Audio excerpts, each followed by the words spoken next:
আসসালামু আলাইকুম প্রিয় দর্শক, আজকে সুকান্তির উদ্দেশ্যে রওনা হলাম। সুকান্তি গিয়ে আমরা ঘুরে ঘুরে দেখব এবং আপনাদেরকে ঘুরে ঘুরে দেখানোর জন্য আমরা রওনা হচ্ছি।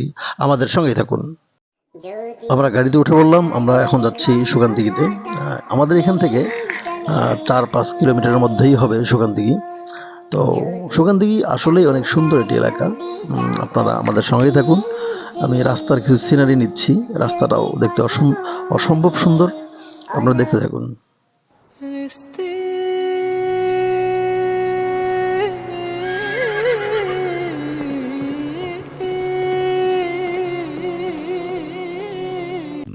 আমরা অলরেডি সুকান্দিঘি এলাকার ভিতরে ঢুকে পড়েছি। আমরা ইনশাল্লাহ কয়েকটি ভিডিও করব বা একটি রিলস তৈরি করব। আপনারা আমাদের সঙ্গেই থাকুন।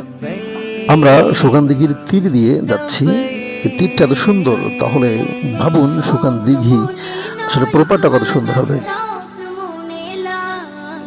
স্বপ্ন শুধু আশায় থাকি পেতে তোমার ডাক, স্বপ্ন মনে নাই তো হাজার স্বপ্ন মনে স্বপ্ন শুধু আশায় থাকি পেতে তোমার ডাক। ও আল্লাহ, ও আল্লাহ, মনটা ছুঁতে চায় তোমার ওই কাবার নীলা। আসলে আমরা দুপুর টাইমে চলে এসেছি, এজন্য দেখতে অত মানুষ দেখা পাওয়া যাচ্ছে না। তো আমার মনে হয় বিকেলে কিংবা সকালে যদি আপনারা আসেন তাহলে অনেক বেশি মানুষ পাবেন, অনেক দোকান পাবেন, হ্যাঁ, অনেক সুন্দর পরিবেশ পাবেন। তখন আমরা দুপুরবেলা আসছি, দুপুরবেলা এজন্য ফাঁকা ফাঁকা লাগছে।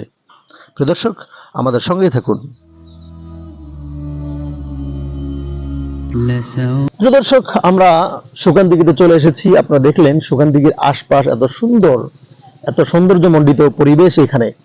এই সুকান্তিগির অবস্থান হচ্ছে লালমনিরহাট শহর প্রপার থেকে প্রায় 7 কিলোমিটার দূরে। লালমনিরহাট জেলার সব থেকে বড় পুকুর, সব থেকে বড় দিঘি হচ্ছে এই সুকান্তিঘি। এই সুকান্তিঘি একসময় শুকান ছিল, হুট করে পানি উঠে যাওয়াতে এই দিঘির নামকরণ করা হয় শুকান দিঘি। এই শুকান দিঘি, এটির আয়তন হচ্ছে প্রায় 49 একর 40% জমি মিলে।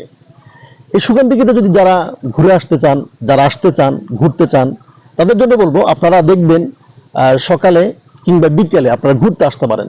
আমার মনে হয় এই এত মনোরম পরিবেশে আপনাদের মন যত খারাপ থাকুক না কেন, অল্প সময়ের মধ্যে আপনাদের মন ভালো হয়ে যাবে ইনশাআল্লাহ।